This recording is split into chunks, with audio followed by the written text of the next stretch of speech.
Bonjour tout le monde et bienvenue sur Money Tree, le podcast qui vous parle d'investissement et de finances personnelles au sens large et sans tabou.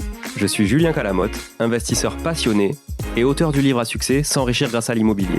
J'avais envie de partager ma façon d'investir, forcément, mais également de découvrir avec vous de nouvelles façons de faire fructifier notre argent. C'est pourquoi j'ai créé ce podcast pour y recevoir des invités qui nous partagent leur savoir et leurs expériences en toute simplicité. J'espère sincèrement que les échanges que je vais avoir avec l'invité du jour vont permettre d'enrichir vos connaissances autant que les miennes. Je vous souhaite une excellente écoute. Ça y est, c'est la fin de l'année. C'est la fin de l'année, je ne sais pas si je suis nostalgique ou si je suis content. C'est toujours un sentiment particulier la fin de l'année parce que c'est l'heure du bilan. Et j'adore les bilans, parce que j'adore les chiffres, j'adore les stats, j'adore remettre des trucs en question, refaire des calculs, refaire des hypothèses. Oui, mais si on fait comme ça, peut-être qu'on peut améliorer ci, ça. J'adore ça. Et en même temps, je me dis, voilà, il y a plein de trucs chouettes, et puis c'est fini, il faut recommencer. Bon, en même temps, ça, je me le dis tous les jours quand je me lève. Il faut recommencer, des nouveaux doutes, de nouvelles choses. Donc, je vais vous faire un petit bilan.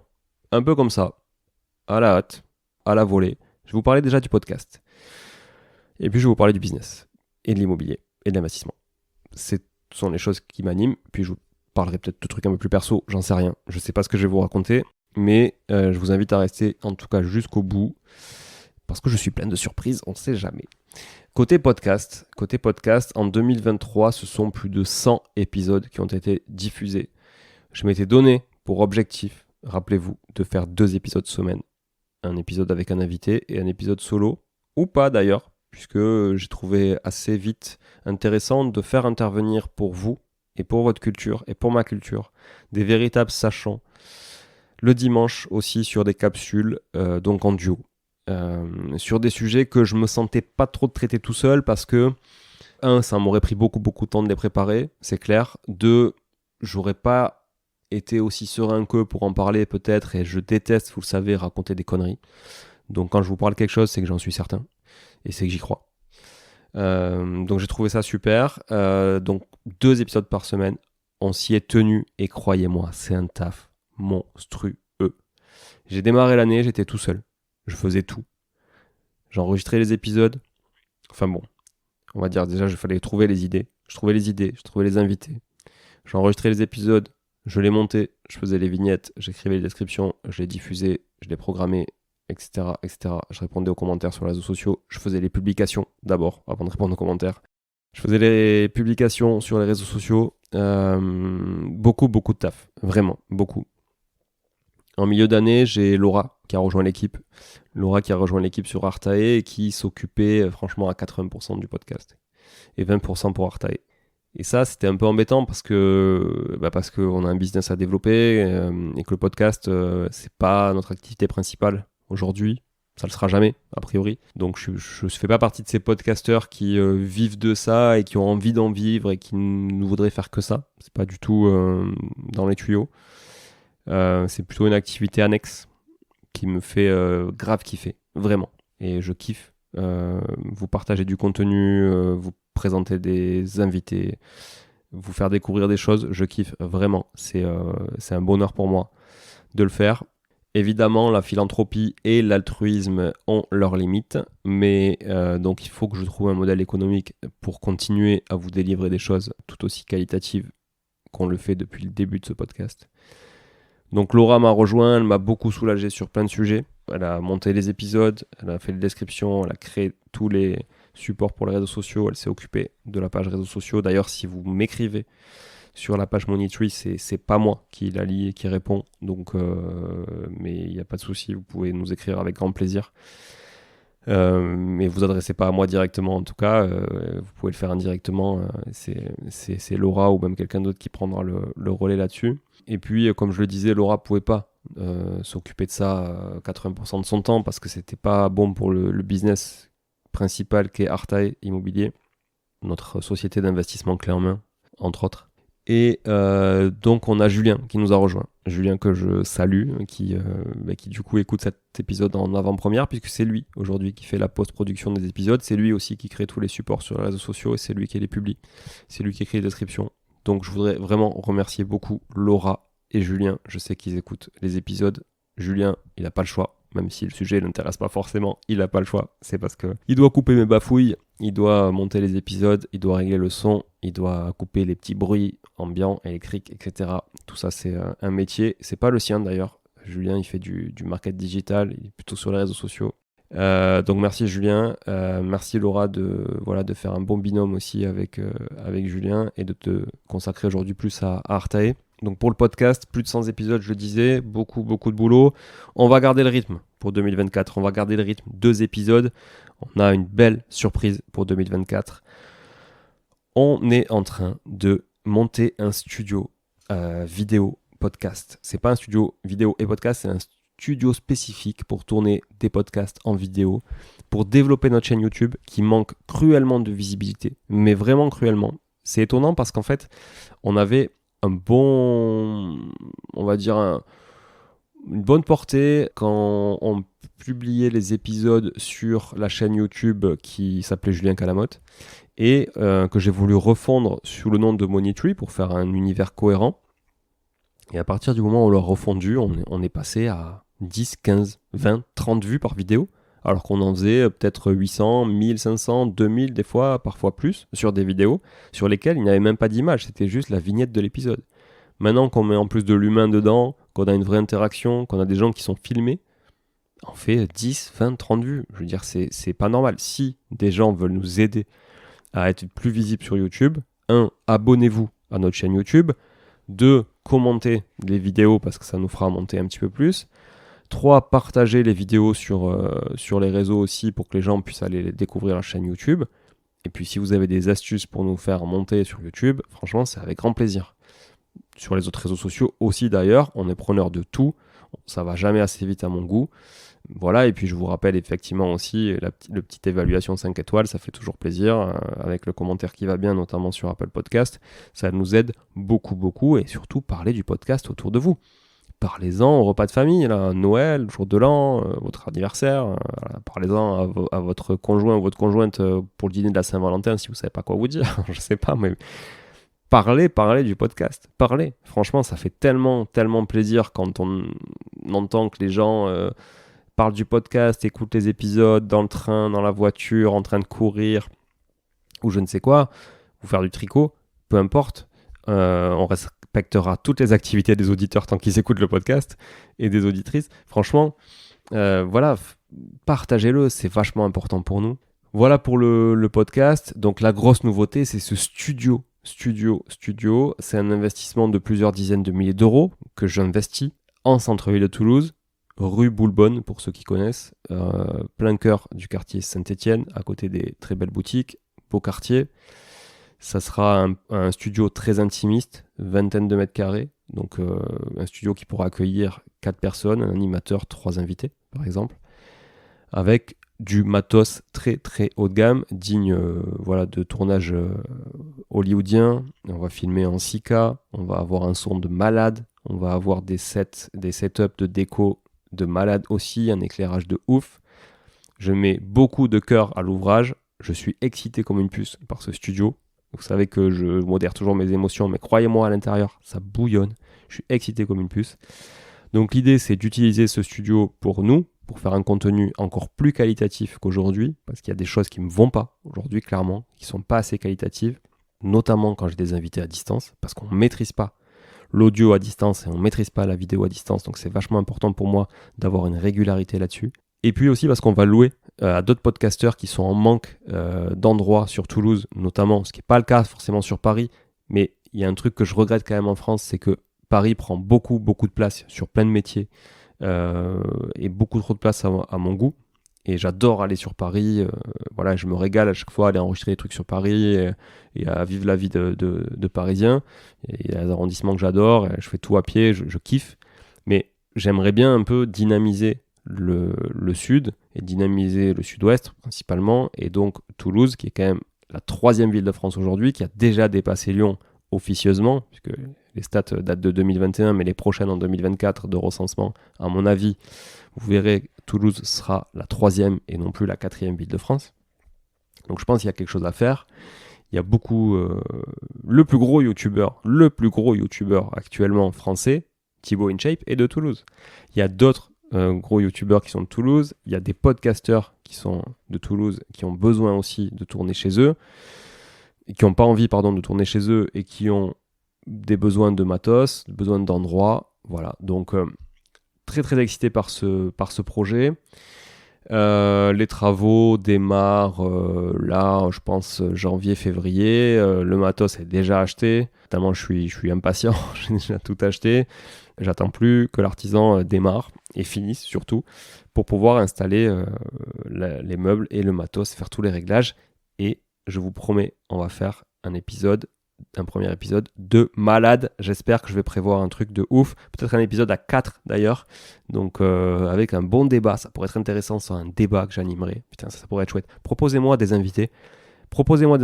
Écrivez-moi pour me proposer des invités. Ça me vient comme ça là.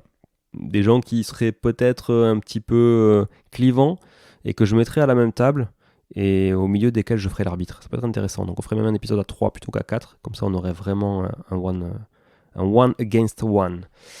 Voilà. Ensuite, qu'est-ce que je peux vous dire sur 2023 ? On a terminé la rénovation de notre résidence principale sur la partie rez-de-chaussée. On a bien avancé sur l'extérieur. On a rénové toute la piscine. Donc on a pété la maçonnerie de la piscine pour refaire les marches. On a refait évidemment le liner. On a automatisé un peu plus la filtration. On a installé une pompe à chaleur aussi. Je sais c'est pas écologique, mais putain que ça fait du bien de pouvoir se baigner au mois de mai avec une eau un peu chaude, même voire peut-être au mois d'avril, on va voir. Et puis en octobre aussi. On a fait un boulodrome à la maison pour jouer au boulocom parce qu'on est du sud. Donc voilà, avec le pastis.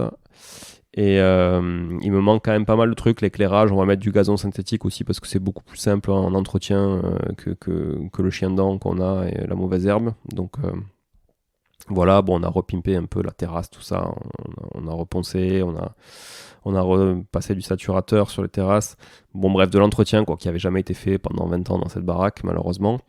Rez-de-chaussée, on est plutôt content du résultat. C'est le jour et la nuit avec ce que c'était avant. Je vais partager, ou j'ai déjà peut-être partagé, je sais pas, des réels sur ma page Instagram Julien Calamotte de la rénovation. Donc je vous invite à aller la voir, franchement, et me donner votre avis. Ça fait plaisir, même s'il est négatif. Ça fait toujours plaisir d'avoir un feedback.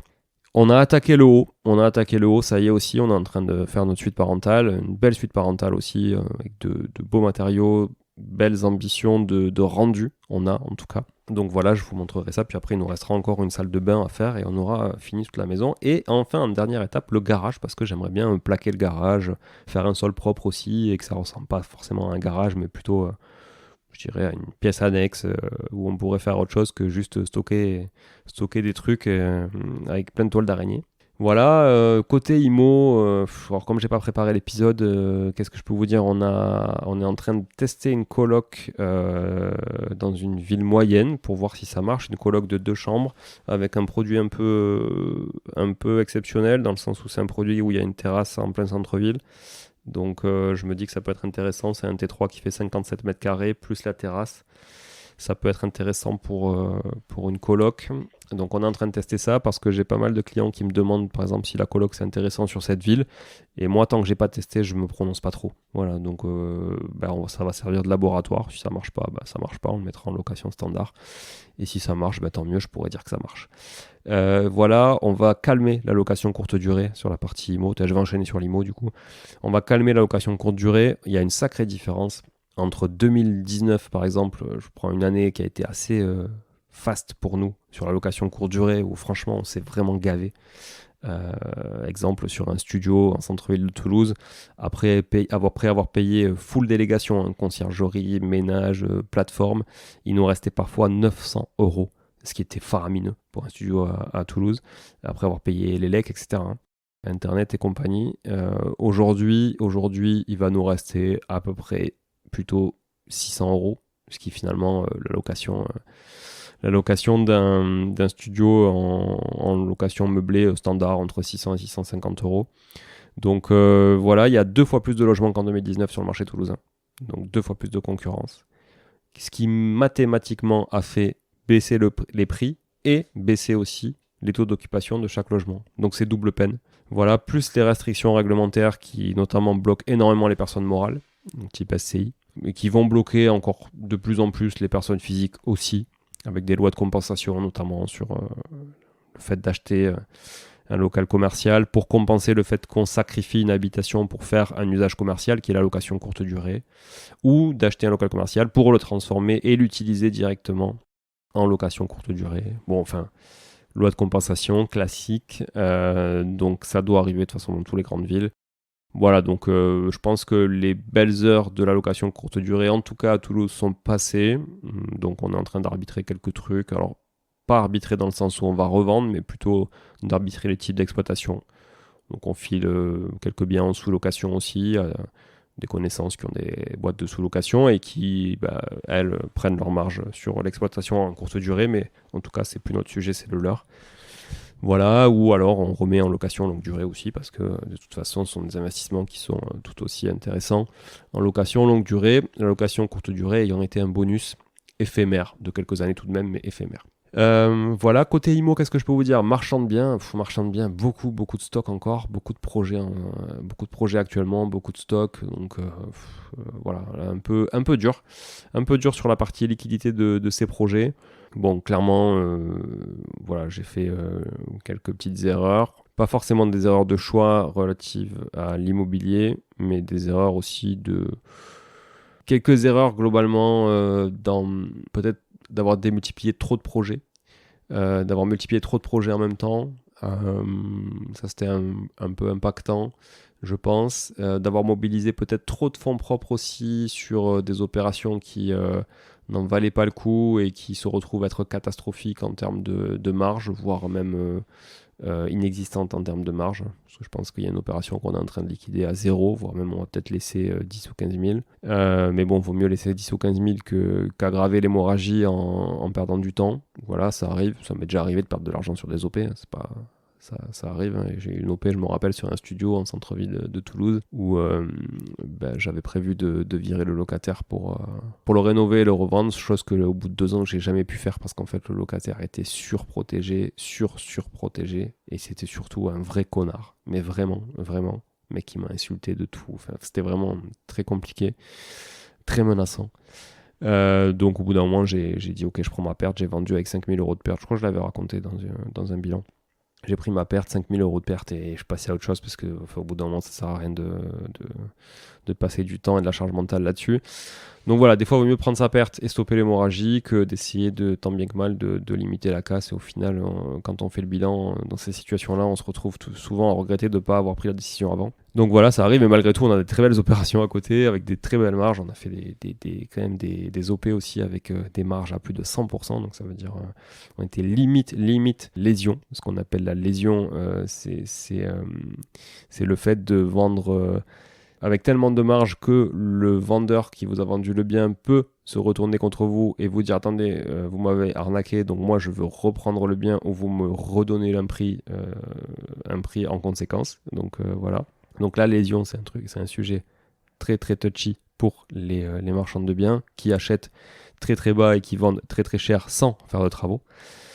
Donc voilà, donc bon, une année quand même plutôt positive, hein, quoi qu'il en soit, même si, pareil, on avait vendu un immeuble à un promoteur qui a acheté cash sans condition et qui s'est désisté.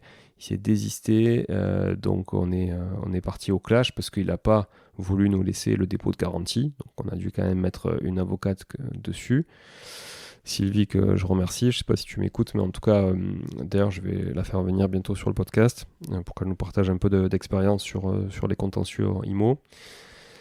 Donc, obligé de faire intervenir Sylvie. Bon, ça coûte toujours un peu d'argent, les avocats, forcément. Mais on a trouvé un accord. Au final, il nous a versé 80% du dépôt de garantie. Bon, en fait, c'était vraiment pour nous faire chier parce qu'au final, les 20% restants, à mon avis, les affiliés à son avocat parisien. Donc, des fois, je me dis, les gens sont vraiment cons. Moi, je pars du principe que, je sais pas, tu signes un truc, tu t'engages, tu sais que, il n'y a pas de conditions, tu es professionnel de l'immobilier, tu achètes à un professionnel de l'immobilier, on est entre pros, il y a un contrat. Tu sais que si tu te sors, tu dois tant de dizaines de milliers d'euros ou tant de milliers d'euros. Bah, t'assumes en fait. T'assumes, c'est tout. Tu le sais en fait, tu le sais dès le départ. Les conditions sont écrites, les contrats sont là pour ça. Mais malgré tout, voilà, il faut quand même que le juge ordonne.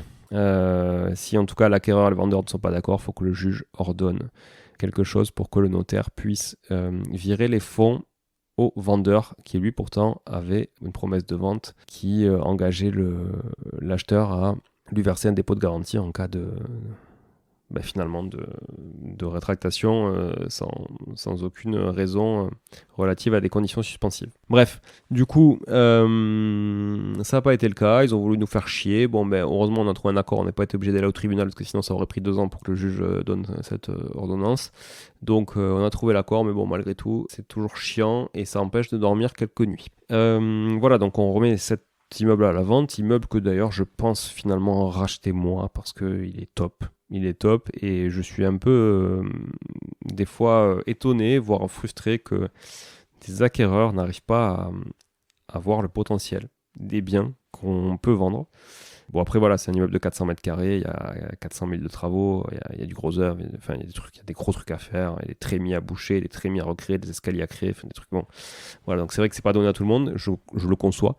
Mais bon, si on se fait accompagner, et c'est ce qu'on peut faire aussi avec Artae, bon, il y a des choses à faire. Mais bon, après, pas de conflit d'intérêt non plus, je voudrais pas vendre un truc, puis gérer les travaux derrière d'un truc que j'ai vendu, bon bref. Qu'est-ce que je peux vous dire d'autre sur l'IMO ? Assez calme pour moi cette année l'IMO. Pourquoi ? Parce que... Ah non, j'ai acheté un local commercial aussi. J'ai acheté un local commercial, j'ai repris un local commercial qu'on avait sur une OP de marchand, qu'on s'était gardé en attendant, parce qu'on voulait peut-être le transformer en habitation, mais bon, la mairie nous l'a refusé. Donc je l'ai gardé, on ouvre une agence dans ce local, Artae. Donc on ouvre une petite agence dans le centre-ville de Montauban. Donc c'est une ville qui est au nord de Toulouse, qui est sur l'axe Toulouse-Bordeaux, Toulouse-Paris, on va dire. Voilà, donc une ville que je connais bien, on est bien implanté là-bas, donc c'est assez cohérent de faire cette agence à 50 mètres de la place nationale qui est hyper centrale. Donc voilà, on va être bien. Ce local, il va être prêt là au mois de février, donc très chouette. On n'a rien vendu, on n'a rien acheté d'autre, je pense. On n'a pas acheté grand-chose cette année. Là, on est vraiment dans une phase de consolidation. On a beaucoup développé. Là, le but maintenant, c'est de commencer à consolider et de ne plus être dans la course à la propriété, mais d'être plutôt dans la course à l'usufruit, avec un target à 2030, qui est pour moi, voilà, 2030, c'est le moment où j'arbitrerai un maximum et je voudrais vraiment épurer mes dettes de plus en plus à partir de maintenant. Donc là, je vais plus aller générer de la dette à partir de maintenant, mais je vais plutôt les consolider, commencer à les amortir et avec des liquidités et du cash, commencer aussi à les amoindrir si je peux, ou en tout cas acheter des biens cash pour venir compenser finalement cette marge hypothécaire, on pourrait l'appeler comme ça, comme un banquier, c'est-à-dire mon ratio patrimonial, comme je l'indique d'ailleurs dans le livre, c'est la proportion et le rapport entre ton patrimoine net et ton patrimoine brut. Voilà, donc moi j'ai envie de vraiment avoir un ratio patrimonial qui favorise le patrimoine net et de me délester de dettes pour vraiment jouir de revenus plus conséquents chaque mois et pouvoir aussi avoir, j'ai envie de dire, du patrimoine qui peut s'utiliser en garantie pour faire plein d'autres choses et notamment des projets autres que de l'immobilier. Voilà. Côté business, côté business, Artae s'est bien développé, on a une dizaine maintenant, au début de l'année je pense que j'étais tout seul, on est une dizaine maintenant donc c'est chouette, on a de très beaux objectifs, je suis très content aussi d'avoir pu faire rentrer des collaborateurs, d'avoir pu proposer à des collaborateurs et qui soient d'ailleurs collaborateurs indépendants ou qui soient collaborateurs salariés, de proposer de rentrer au capital. Et je leur suis reconnaissant aussi de me faire confiance sur le développement de la boîte. J'y crois très fort. Ça marche plutôt pas mal. Donc pour l'instant, les chiffres sont avec nous. Et on a de belles ambitions. Voilà. Donc on est dans les rails. On a déjà passé 2 mois et demi, 3 mois depuis le 1er octobre sur le nouvel exercice avec des ambitions qui sont très importantes. Et on est dans les clous. Donc quasiment déjà un premier trimestre bloqué dans les clous.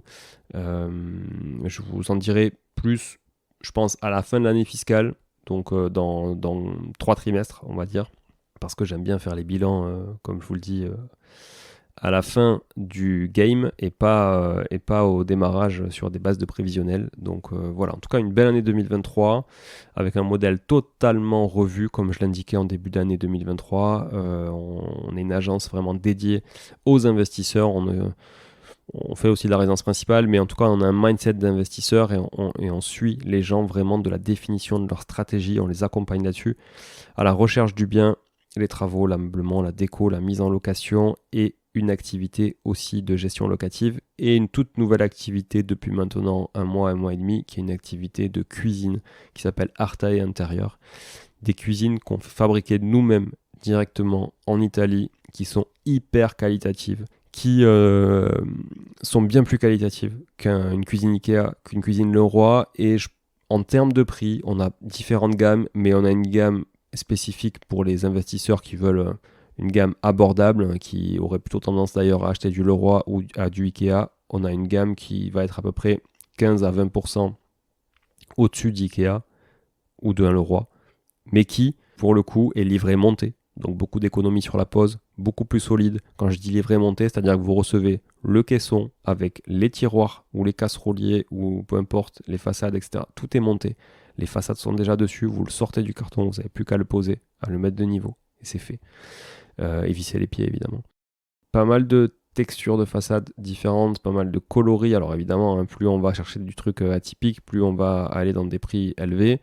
On a des différentes épaisseurs de façade aussi. On a des trucs assez chouettes qu'on ne trouve pas chez les cuisinistes classiques, comme des meubles égouttoirs. Par exemple, dans des petites surfaces, vous savez jamais où mettre la vaisselle. Il y a un petit évier, mais il n'y a pas de truc pour d'égouttoir à côté. On a un meuble haut égouttoir que vous mettez au-dessus de l'évier et du coup ça s'égoutte sur l'évier et vous avez vos assiettes qui sont rangées sur le meuble haut. Ça c'est très italien notamment. Donc il y a des petites choses comme ça qui sont intéressantes. On a l'électroménager garanti en France, on est plutôt bien placé sur le Whirlpool, on n'a rien à envier à Darty et compagnie. Voilà, qu'est-ce que je peux vous dire? On essaie d'être hyper actif sur les devis, on livre partout en France. Alors certes, il y a des régions où c'est un peu plus cher parce que nous, tout passe par Toulouse, donc tout est centralisé à Toulouse. Et donc, si effectivement livrer à Toulouse ne coûte pas trop cher, livrer dans le nord de la France va nous coûter plus cher, mais à voir, parce que peut-être que ça vaut quand même le coup. On peut vous faire bénéficier d'une TVA à 10% aussi avec un principe de pause. Évidemment, qu'est-ce que je peux vous dire sur les cuisines? On est entre 6 et 8 semaines de délai, ce qui est plutôt correct pour du sur-mesure et du fabriqué à la demande. Enfin, à moins que vous décidiez du jour au lendemain de changer la cuisine et que vous ayez besoin de suite, mais grosso modo, on est quand même bien placé en termes de délai aussi. Voilà, on a une page Instagram qui est dédiée, qui s'appelle Artae Intérieur. Je vous invite à aller vous y abonner. On va partager de plus en plus de projets dessus. Voilà, donc on a une bonne équipe, on peut vous faire le devis, on a une personne qui est dédiée, donc on peut vous faire le devis très rapidement, avec assez détaillé, une projection aussi de situation. On n'a pas l'outil le plus joli en termes de rendu, mais franchement ça fait le job, et surtout le produit, lui, en termes de rendu, il est hyper quali. Donc voilà, n'hésitez pas à nous solliciter. Ça reprend un sujet que j'aborde souvent, qui est une vision moyen-long-termiste. C'est-à-dire qu'il vaut mieux des fois peut-être payer 20% pour avoir un truc que vous n'aurez pas à changer au bout de 15 ans, au bout de 10 ans, que payer 20% de moins sur une base donnée pour un truc qui va partir en vrac au bout de 3-4 ans. Et quand on connaît les locataires et leur finesse dans la façon d'ouvrir, fermer un tiroir, des portes, etc., vaut mieux avoir du qualitatif sur ce genre de produits. Voilà, on a toutes sortes de plans de travail aussi.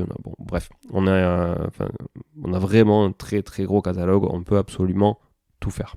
Côté business, donc pour résumer, Artae, ça se développe très très bien. On recrute sur toute la France des agents indépendants. Donc c'est pas des agents, c'est des consultants indépendants. Donc n'hésitez pas, si vous avez une appétence pour la transaction, gestion locative et ou investissement locatif, pour accompagner des gens parce que vous avez envie de rester connecté à ce monde-là. Vous pouvez plus forcément investir vous-même, ou vous pouvez investir vous-même, mais vous avez envie aussi d'accompagner des gens, de partager votre expérience, votre réseau, etc., et de capitaliser là-dessus aussi pour clairement gagner du pognon, parce que vous en gagnerez pas mal, franchement, si vous rejoignez notre équipe et que vous avez la bonne façon de travailler et que vous la mettez à contribution de notre modèle qui est aujourd'hui rodé avec des process, des outils, des supports, voilà.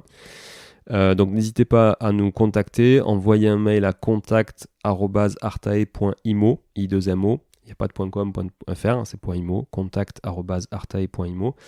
Envoyez-nous un petit pitch de qui vous êtes, ce que vous voulez, ce que vous pouvez apporter à Artae, on vous dira nous ce qu'on peut vous apporter évidemment, puis on se fera un petit call ensemble ou avec un collaborateur, en tout cas pour discuter de tout ça. Voilà, vous serez le bienvenu en tout cas dans l'équipe. On est une chouette équipe, tout le monde s'entend super bien, donc je ne demande qu'à la faire grossir partout en France. Voilà, donc Artae, on a dit, le studio à podcast, les cuisines qui se développent aussi pas mal, et puis les sociétés de marchand de biens qui sont un peu IMO et business. Mes objectifs sur 2024, j'en ai beaucoup, mais ils sont chiffrés, je les garderai pour moi parce que voilà, ils concernent l'équipe et le développement des business.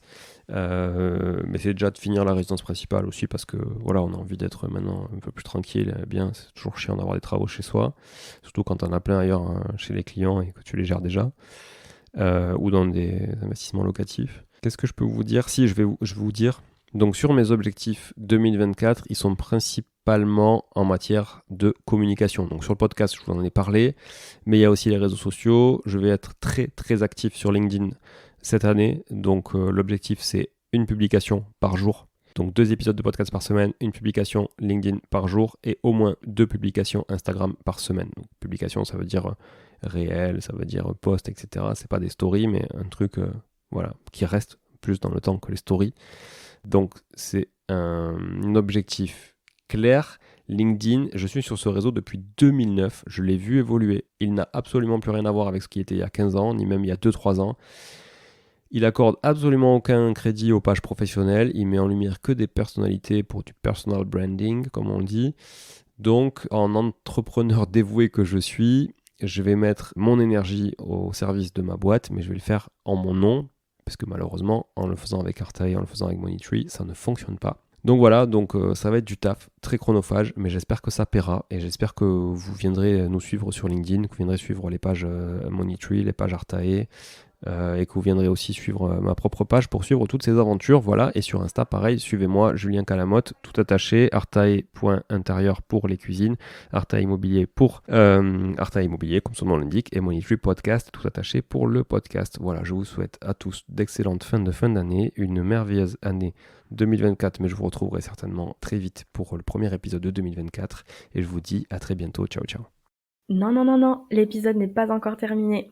Et au passage, hello, moi c'est Laura, je suis la podcast manager de Money3 dont Julien vous parlait au tout début de l'épisode. C'est exceptionnellement moi qui prends la parole parce qu'on a une petite surprise pour vous et pour Julien aussi finalement, qui la découvrira en même temps que vous quand l'épisode sera diffusé.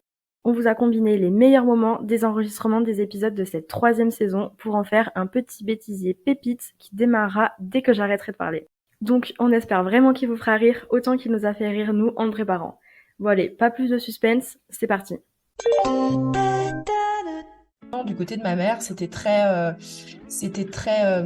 oh là là, attends. Attends, je suis nulle là. Désolée, je suis pas du tout dedans. Pas de soucis. Je fais juste boire un coup. La merde. Oh là là, je suis pas du tout concentrée. Je suis désolée. Je suis trop désolée. Aucun problème, c'est l'avantage. Tu veux qu'on recommence ? Pas du tout. Non mais t'inquiète, je vais y arriver. Vas-y, t'as le temps, t'inquiète.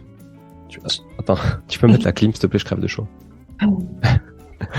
Merci. Désolé Laura pour le montage. Donc, en plus j'ai un agent immobilier qui m'appelle, je suis vraiment à l'arrache. Ah, tu veux, si c'est vraiment important, vas-y. Hein. Non, c'est bon, je la rappellerai. Putain, il flotte bien là dehors. Effectivement, ouais. Alors qu'est-ce que on va refaire. Hein. Laura, tu comprends. Donc là, j'imagine que quand t'es professionnel, je te refais une autre version, Laura. Ça dépend des transitions, c'est toujours chiant. Ouais, parfait. C'est good, Laura. Bisous. Très théorique ou pratique. Et la diversification. Hop, je refais. Tu te fasses complètement. Exactement. Je fasse vite embarquer. Ça fait 2 fois que je fais tomber mon téléphone. Je sais pas s'il va vivre encore. Salut tout le monde. J'espère que vous allez bien.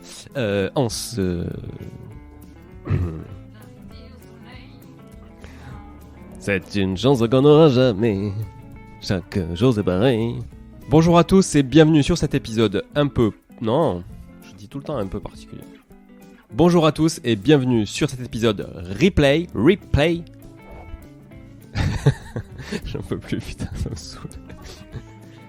Bonjour à tous et bienvenue sur cet épisode replay, un épisode donc replay, comme son nom l'indique, dans lequel... Putain, arrête de rigoler là. Bonjour à tous... Putain, je peux plus. Bonjour à tous et bienvenue sur cet épisode replay, donc un épisode rediffusé... Ouais, il paraît que je dis aussi beaucoup grosso modo, donc je vais essayer de me calmer. Mettez un petit like sur le podcast. Yeah. Et pour soutenir voilà. Pour soutenir mon papa. Soutenir mon papa. C'est bien, c'est gentil. Si vous pourrez mettre un... Oh, c'est quoi ça, si vous pourrez? On t'a pas appris que les si n'aiment pas les raies? Hein? Non, mettez un like. Et un commentaire 5 étoiles. Ok, ça sera dans le making of. Putain, on n'a pas la raquette. J'attends un bruit, mais je sais pas si c'est le moustique. Laura. Alors il y a un bruit de pigeon dehors. Pigeon, ça, oui. Mais il y a un moustique qui est passé. Laura, tu... Laura. Ah, il y a le clap comme Hollywood. Bon, si vous êtes là, c'est que vous avez écouté jusqu'au bout et a priori, l'épisode vous a plu. Si c'est bien le cas, n'hésitez pas à le partager autour de vous. Notez ce podcast sur Apple Podcast et Spotify en laissant un commentaire 5 étoiles. Je ne vous le répéterai jamais assez, mais c'est grâce à vous que ce podcast vit aujourd'hui et peut continuer de vivre en vous proposant un contenu toujours plus qualitatif. Merci encore, je vous retrouve très vite sur un nouvel épisode de Money Tree. En attendant, je vous souhaite la meilleure des réussites dans vos projets et un bon enrichissement. À très bientôt.